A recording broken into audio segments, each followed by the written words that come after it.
Hello बच्चों, हाय पूर्वी on behalf of personal tutor channel.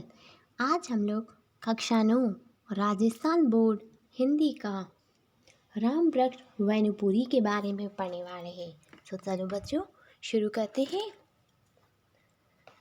Ram वृक्ष वैनुपुरी का जन्म हुआ है 1899 ईस्वी और मृत्यु हुई है 1968 ईस्वी में। सबसे पहले हम उनके लेखक परिचय पढ़ेंगे, दैन उनकी कृतियाँ और फिर पाठ परिचय।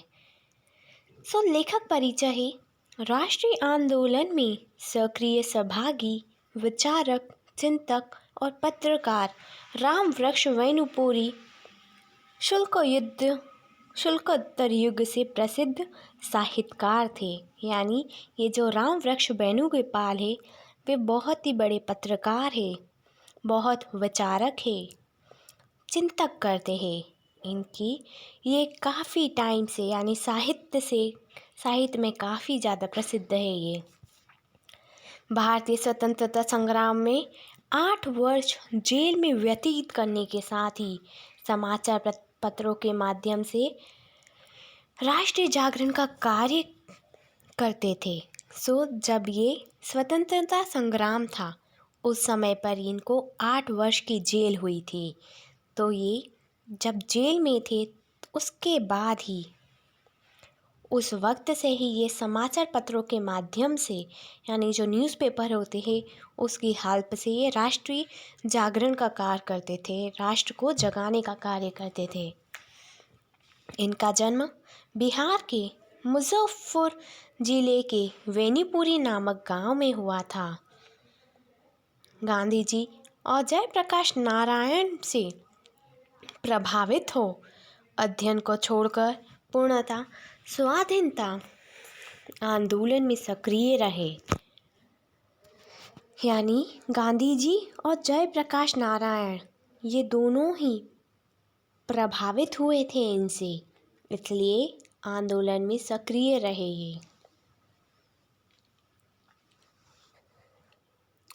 उनकी रचनाओं में जेल के अनुभव के साथ देश प्रेम, साहित्य प्रेम, त्याग की महत्ता, साहित्यकारों के प्रति जो सम्मान का भाव दर्शाया गया है वह अस्मरणीय है। यानी जो उनकी रचनाएं जो उन्होंने लिखा है उसमें उन्होंने जेल का अनुभव लिखा है कि कैसे क्या किया था उन्होंने जेल में, कैसा एक्सपीरियंस रहा उनका।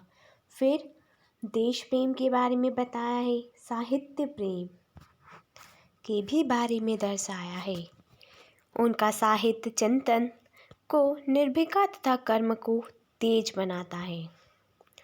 उनकी कृतियाँ है पतितों के देश में, चिता के फूल, कैदी की पत्नी, गेहूँ और गुलाब, माटी, जंजीरें और दीवारें, अम्बापाली, सीता की माँ, संघमित्रा, तथागत, अमर ज्योति, विद्यापति के पदावली और जयप्रकाश नारायण जी की जीवनी।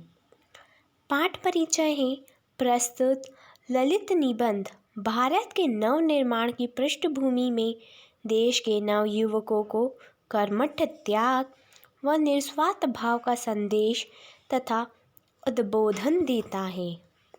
राष्ट्र की उन्नति का भवन युगों तक लाखों करोड़ों नव युगों का सत्य त्याग और निर्माण भावना की नींव पर बनता, संवरता और भव्य बनता है।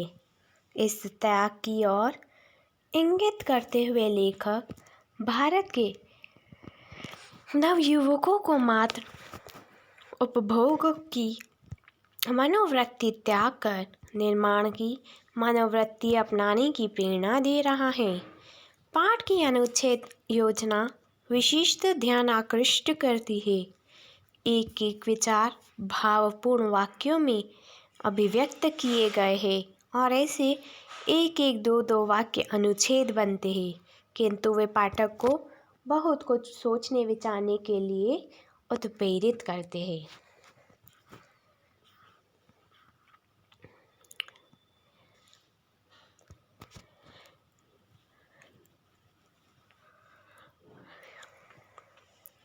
हेलो बच्चियों, hi Purvi, welcome to our personal YouTube channel.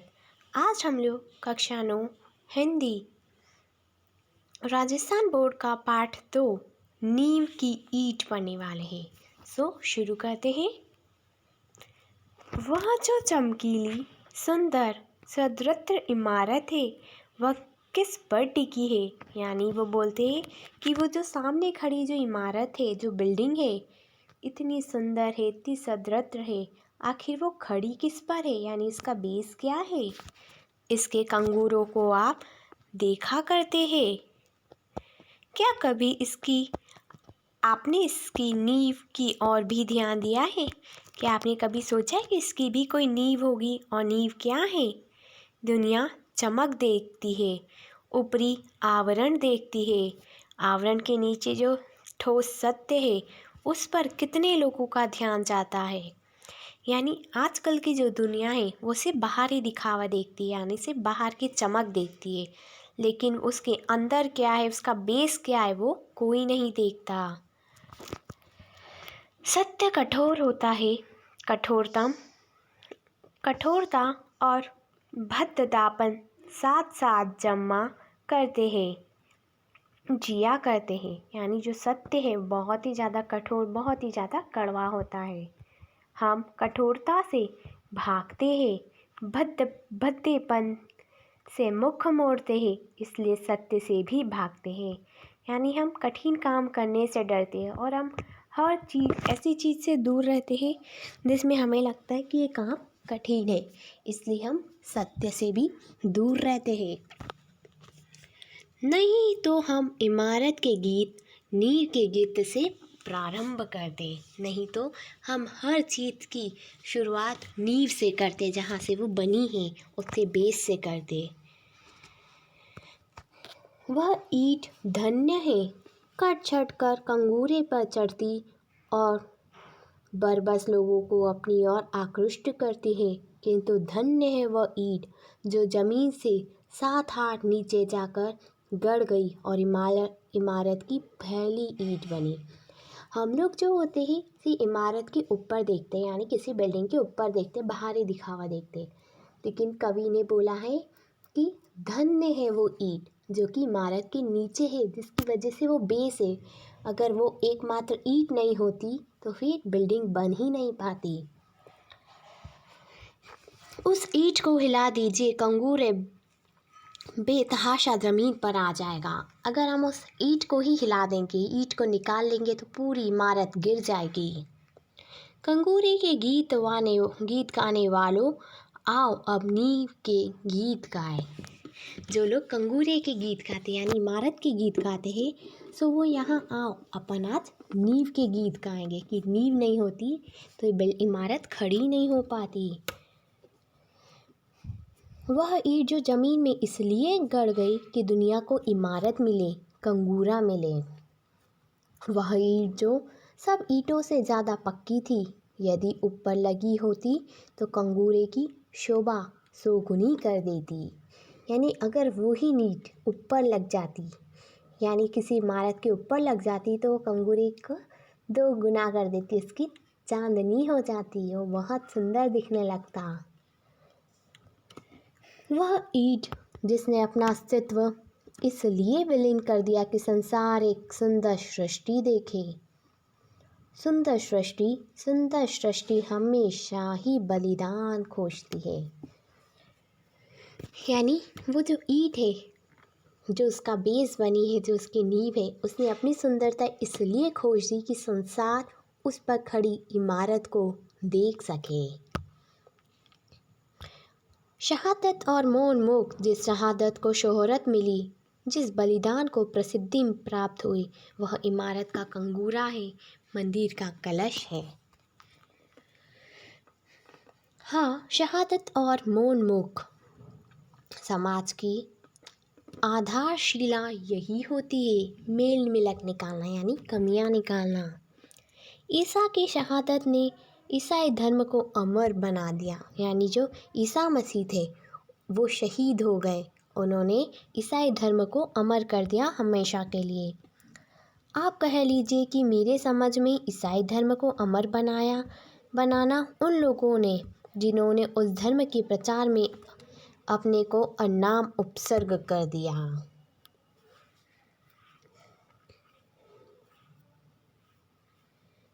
उसमें से कितने जिंदा जला गए, कितने सूली पर चढ़ाए गए, कितने वन की खाक छालने जंगली जानवरों के शिकार हुए, कितने उससे भी भयानक जंतु की भूख प्यास का शिकार हुए।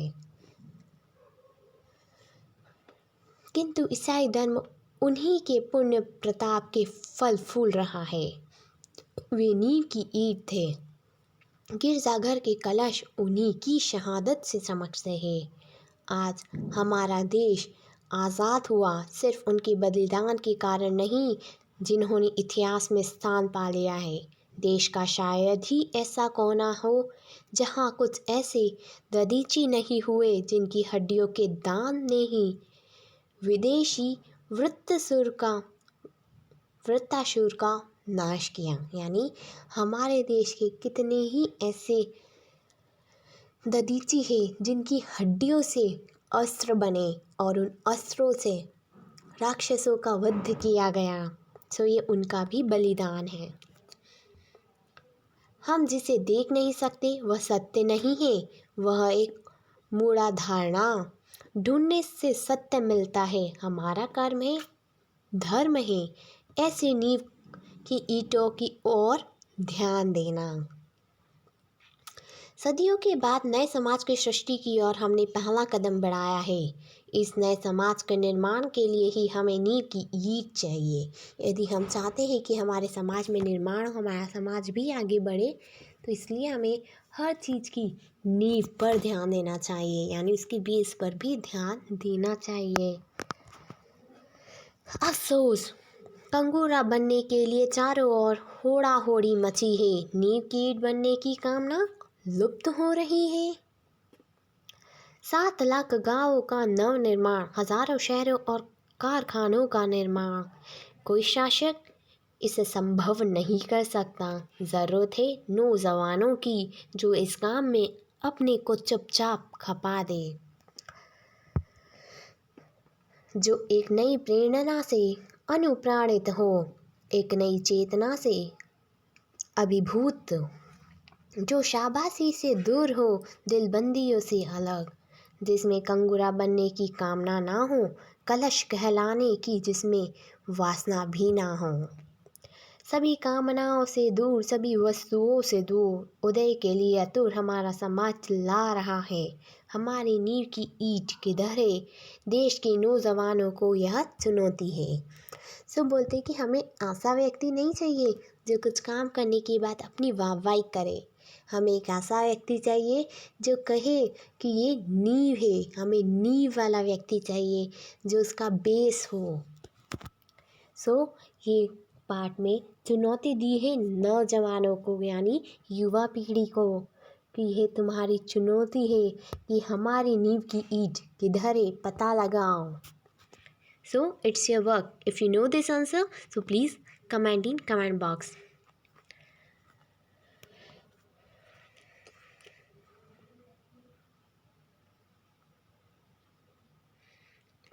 हेलो बच्चों, हाय पूर्वी on behalf of personality YouTube channel. आज हम लोग कक्षा 9 राजस्थान बोर्ड हिंदी में जयेशकर प्रसाद के बारे में पढ़ने वाले हैं। तो चलो बच्चों, इन लेखक के बारे में पढ़ते हैं। जयेशकर प्रसाद का जन्म हुआ है 1889 ईस्वी में और मृत्यु हुई है 1937 ईस्वी में। सो पहले अपन पढ़ेंगे लेखक परिचय। जयशंकर प्रसाद एक युग प्रवर्तक रचनाकार थे। रचनाकार यानी जिनकी रचनाएं बहुत प्रसिद्ध हुई हो, जिन्होंने एक साथ कविता, नाटक, कहानी और उपन्यास के क्षेत्र में हिंदी को गौरवान्वित करने वाली कृतियों को सहज किया। यानी जिन्होंने एक ही समय में कहानी लिखी, कविताएं लिखी, नाटक लिखी, अपनी रचनाएं लिखी और वो बहुत ही ज़्यादा प्रसिद्ध भी हुई है। आधुनिक हिंदी साहित्य के इतिहास में प्रसाद का गौरव अड़चंत था। काशी के प्रसिद्ध संगोनी साहू परिवार में जन्म, आरंभिक शिक्षा और जीवन समृद्ध से प्रारंभ हुआ, किंतु 17 वर्ष की उम्र में प्रसाद पर आपदाओं का पहाड़ टूट गया। आपदा यानी होता है परेशानी, कठिनाइयों का पहाड़ आ गया। यानी जब प्रसाद 17 साल के थे तो उनको कई सारी परेशानी झेलनी पड़ी। प्रसाद ने धीरता और गंभीरता से विषमताओं का सामना किया। यानी प्रसाद ने हर मुश्किल का डटकर सामना किया। प्रसाद के साहित्य में प्रकृति को सचेत रूप के साथ साथ मानव के लिए लौकिक व परलौकिक जीवन की जैसी विविधतापूर्ण झांकी प्रस्तुत की गई है, वैसे ही आधुनिक युग के अन्य किसी कवि में नहीं मिलती है। यानी जिस तरह के कवि प्रसाद थे वैसा आज का कवि कभी नहीं हो सकता। कवि के रूप में वे निराला, पंत, महादेवी के साथ छायावाद के चौके स्तंभ के रूप में प्रतिष्ठित हुए। नाटक लेखक में स्वर्ण इतिहास के आधार बनकर गौरवशाली भारतवर्ष का रेखांकन कर उस समय के जनमानस में आत्मचेतन का संचार किया है प्रसाद जी ने। कहानी और उपन्यास के माध्यम से मानवीय करुणा और भारतीय मनीषा के अनेकानेक अनर्ट पक्षों का उद्घाटन किया। यानी उनकी जो कहानी है, उनके जो उपन्यास उन्होंने लिखे हैं, उससे हमें मानवीय करुणा कि कैसे मानव में करुणा उत्पन्न कर सकते हैं, कैसे मानवीय करुणा होती है, सब बताया गया उनके उपन्यास और कहानियों में। और भारतीय मनीषा, भारत जो है, भारत में भारतीय प्रेम कैसे रखा जाए, ये सब उनकी कहानी और उपन्यास में बताया गया है। अब हम उनकी कुछ कृतियाँ पढ़ेंगे कि उनकी कौन कौन सी कृतियाँ हैं जो उन्होंने लिखी है। पहला है कानन कुसुम, महाराणा का महत्व, झरना, आंसू, लहर, कामयानी, सकतगुप्त, चंद्रगुप्त, ध्रुव स्वामिनी, जनमेजय का नागयज्ञ, राजश्री। राजश्री एक नाटक है। छाया, प्रतिध्वनि, आकाशद्वीप, आंधी, इंद्रजाल जो कि एक कहानी है, कंकाल, तितली और इरावती। इरावती एक उपन्यास है, ये बहुत ही सुंदर उपन्यास है, आप भी जरूर पढ़िएगा। अब हम पाठ परिचय पढ़ लेते हैं। प्रस्तुत कहानी का मुख्य पात्र एक छोटा लड़का है जो अपनी असहाय अवस्था में आजीविका के लिए जादू के करतब दिखाता है और लेखक के सामने भी अपनी कला का प्रदर्शन करता है। ये जो कहानी है एक छोटे लड़के पर आधारित है जो बहुत ही गरीब फैमिली से बिलोंग करता है। वो जादूगर है, वो जादू दिखाता है ताकि वो पैसे कमा सके। छोटा जादूगर के नाम से संबोधित करने को कहना उस लड़के की अपने कर्म के प्रति दृढ़ता और निष्ठा का परियाचक है। इसी कारण मुख्य पात्र की विपन्न अवस्था में भी पाठकों के मन में सहानुभूति से अधिक आदर का भाव उत्पन्न होता है। कहानी मानवीय संवेदनाओं को झंकार करने में भाव एवं भाषा की दृष्टि से समर्थ है। शुरू करते फटाफट से कहानी।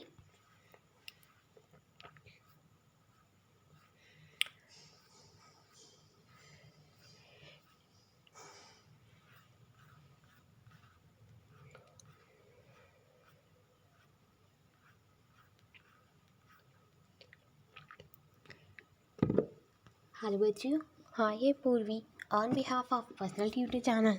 आज हम लोग कक्षा 9 राजस्थान बोर्ड हिंदी का पाठ 3 छोटा जादूगर पढ़ने वाले हैं। शुरू करते हैं। कार्निवल के मैदान में बिजली जगमगा रही थी। यानी कार्निवल का जो मैदान था वहाँ पर बिजली गरज रही थी। मैं खड़ा था फुहारे के पास जहाँ एक लड़का चुपचाप शरबत पीने वालों को देख रहा था। उसके गले में फटे कुर्ते के ऊपर से एक मोटी सी सूत की रस्सी पड़ी थी और जेब में कुछ ताश के पत्ते थे। उसके मुंह पर गंभीर विषाद के साथ धैर्य की रेखाएं थी। यानी वो जो बच्चा था, वो जो लड़का था, उसके मन में उसका जो चेहरा था, उसके चेहरे पे रेखाएं दिख रही थी। ऐसा प्रतीत होता है जैसे कि वो कुछ सोच रहा था। मैं उसकी ओर ना जाने क्यों आकर्षित हुआ। पता ही नहीं चला कि मैं उसकी तरफ क्यों अट्रैक्ट होता चला गया। मैंने पूछा, क्यों जी, तुमने इसमें क्या देखा? मैंने सब देखा है। यह चूड़ी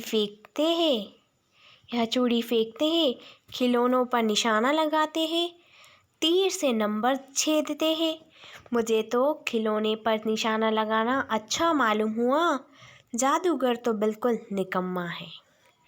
उससे अच्छा तो मैं ताश का खेल में ही दिखा सकता हूँ, उसने बड़े प्रगल्भता से कहा। मैंने पूछा, और उस पर्दे में क्या है? वहाँ तुम क्यों गए थे? नहीं, वहाँ मैं नहीं जा सकता, टिकट लगता है। मैंने कहा, तो चलो, मैं वहाँ पर तुमको ले चलूँ। उसने कहा, वहाँ जाकर क्या कीजिएगा, चलिए निशाना लगाया जाए। मैंने उससे सहमत होकर कहा, तो फिर चलो पहले शरबत पी लिया जाए। हम दोनों शरबत पीकर निशाना लगाने चले। रास्ते में ही उससे पूछा, तुम्हारे और कौन है? माँ और बाबूजी। उन्होंने तुमको यहाँ आने के लिए मना नहीं किया? बाबूजी जेल में है। क्यों? देश के लिए, वह गर्व से बोला। और तुम्हारी माँ? वह बीमार है और तुम तमाशा देख रहे हो। उसके मुंह पर तिरस्कार की हंसी फूट पड़ी। उसने कहा, तमाशा देखने नहीं, दिखाने आया हूँ। कुछ पैसे ले जाऊँगा तो माँ को पत्थर दूँगा। मुझे शरबत ना पिलाकर आपने मेरा खेल देखकर मुझे कुछ ना दिया होता तो मुझे अधिक प्रसन्नता होती। मैं आश्चर्य से उस 13-14 वर्ष के बालक को देखने लगा। हाँ, मैं सच कहता हूँ बाबूजी, माँ बीमार है, इसलिए मैं नहीं गया। कहा, जेल में जब कुछ लोग खेल तमाशा देखते हैं तो मैं क्यों ना देखकर माँ की दवा करूँ और अपना पेट भरूँ। मैंने उससे कहा, अच्छा चलो निशाना लगाया जाए। हम दोनों उस जगह पर पहुँचे जहाँ खिलौनों की गेंद से गिराया जाता था। मैंने 12 टिकट खरीदकर उस लड़की को दे दिए। वह निकला पक्का निशानेबाज। उसकी कोई गेंद खाली ना गई। देखने वाला भी दंग रह गए। उसने 12 खिलौने को बटोर लिया, लेकिन उठाता कैसे? कुछ मेरे रुमाल में बंधे, कुछ जेब में रख लिए। फिर दूसरा भाग देखते हैं। कलकत्ता के सरमद बोटेनिकल उद्यान में लाल कमलिनी से भरी हुई एक छोटी झील के किनारे घने वृक्षों की छाया में अपनी मंडली के साथ बैठा हुआ मैं जलपान ही कर रहा था। इतने में वह छोटा जादूगर दिखाई पड़ा। मस्तानी चाल में झूमता हुआ आकर कहने लगा, बाबूजी नमस्ते, आज का ये तो खेल दिखाऊं? नहीं जी, अभी हम जलपान कर रहे हैं। फिर इसके बाद क्या गाना बजाना होगा बाबूजी? नहीं जी, तुमको मैं क्रोध में कुछ और कहने जा रहा था। श्रीमती ने कहा, दिखलाओ जी, तुम तो अच्छे आए, भला कुछ मन तो बहलो। मैं चुप हो गया, क्योंकि श्रीमती की वाणी में माँ की सी मिठास थी जिसके सामने किसी भी लड़के को रोका नहीं जा सकता। उसने खेल आरंभ किया। उस दिन कार्निवल के सब खिलौने उसके खेल में अपना अभिनय करने लगे। बिल्ली रूठने लगी, भालू मनाने लगा। बंदर घुड़कने लगा। गुड़िया का ब्याह हुआ। गुड्डा वरकाना निकला। लड़के की वचालता से भी अभिनय हो रहा था। सब हंसते हंसते लौट पोट हो गए। ताश के पत्ते लाल हो गए, फिर अब काले हो गए। गले की सूत की डोरी टुकड़े टुकड़े होकर जुड़ गई। लड्डू अपने आप नाच रहे थे। मैंने कहा, अब हो चुका, अपना खेल बटोर लो, हम लोग भी आ जाएंगे। श्रीमती जी ने धीरे से 1 रुपया दे दिया। वह उछल पड़ा। मैंने कहा, लड़के, छोटा जादूगर कहिए, यह मेरा नाम है, इसी से मेरी जीविका है। मैं कुछ बोलना ही चाहता था कि श्रीमती ने कहा, अच्छा, तुम इस रुपए से क्या करोगे? पहले भरपेट पकौड़ी खाऊंगा, फिर एक सूती चादर लूँगा। मेरा क्रोध अब लौट आया। मैं अपने पर बहुत क्रुद्ध होकर सोचने लगा, ओह, कितना स्वार्थी हूँ मैं। उसके 1 रुपया पाने पर मैं ईर्ष्या करने लगा था ना। वह नमस्कार करके चला गया। हम लोग कंच देखने के लिए चले। रह रह कर छोटे जादूगर का स्मरण होता। सचमुच वह एक झोपड़ी के पास चादर कंधे पर डाले खड़ा था। मैंने मोटर रोककर उससे पूछा, तुम यहाँ कहाँ? मेरी माँ यहीं है ना, अब मुझे अस्पताल वालों ने निकाल दिया। मैं उतर गया। उस झोपड़ी में देखा तो एक स्त्री चीथड़ों में लपटी काँप रही थी। छोटे जादूगर ने कंबल ऊपर डालकर उसके शरीर से लिपटते हुए कहा, माँ। मेरी आंखों में से आंसू निकल पड़े। तीसरा भाग है। एक दिन कलकत्ते के उस उद्यान को फिर देखने की इच्छा से मैं अकेले ही चल पड़ा। 10 बज चुके थे। मैंने देखा कि उस निर्मल धूप में सड़क के किनारे एक कपड़े पर छोटे जादूगर का रंगमंच सजा था। मोटर रोककर उतर पड़ा। वह बिल्ली रूठ रही थी। भालू मनाने चला था। ब्याह की तैयारी थी, पर यह सब होते भी जादूगर की वाणी में प्रसन्नता की तरी नहीं थी, मानो उसके रोए रो रहे थे। मैं आश्चर्य से देख रहा था। खेल हो जाने पर पैसा बटोर कर उसने भीड़ में मुझे देखा। वह जैसे क्षण भर के लिए स्फूर्तिफुर्मान हो गया। मैंने उसकी पीठ थपथपाते हुए पूछा, आज तुम्हारा खेल जमा क्यों नहीं? माँ ने कहा था कि आज तुरंत चले आना। मेरी घड़ी समीप है, अविचल भाव से उसने कहा। तब भी तुम खेल दिखाने आए? मैंने कुछ क्रोध से कहा। उसने कहा, क्यों नहीं आता, और कुछ कहने में जैसे वह अपमान का अनुभव कर रहा था। क्षण भर में मुझे अपनी भूल महसूस हो गई। उसके झोले की गाड़ी में फेंककर उसे भी बैठाते हुए मैंने कहा, जल्दी करो मोटर वाला। मेरे बताए हुए पथ पर चल पड़ा। कुछ ही मिनटों में झोपड़े के पास पहुंचा। जादूगर दौड़कर झोपड़े में माँ माँ पुकारते हुए घुसा। मैं भी पीछे था, किंतु स्त्री के मुंह से बे निकल रहा था। उसके दुर्बल हाथ उठकर रह गए। जादूगर से लिपट कर रो रहा था। मैं स्तब्ध था। उस उज्जवल धूप में संग्राम संसार जैसे जादू सा मेरे चारों ओर नृत्य करने लगा।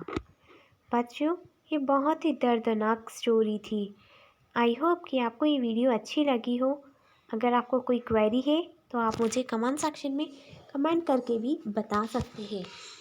Thank you and have a nice day. एक बात और बच्चों, हमारे पर्सनल ट्यूटर यानी आपके पसंदीदा चैनल पर्सनल ट्यूटर ने मेंबरशिप निकाली, वो भी सिर्फ 159 रुपीज़ में। सो बच्चों, जल्दी से ज्वाइन करें। उसमें आप पाएंगे अपने फेवरेट टीचर से व्हाट्सएप पर ही अपने डाउट्स। आप अपने कोई भी डाउट अपने फेवरेट टीचर से सॉल्व करवा सकते हैं। चलो जल्दी से ज्वाइन करो। Bye bye, have a nice day.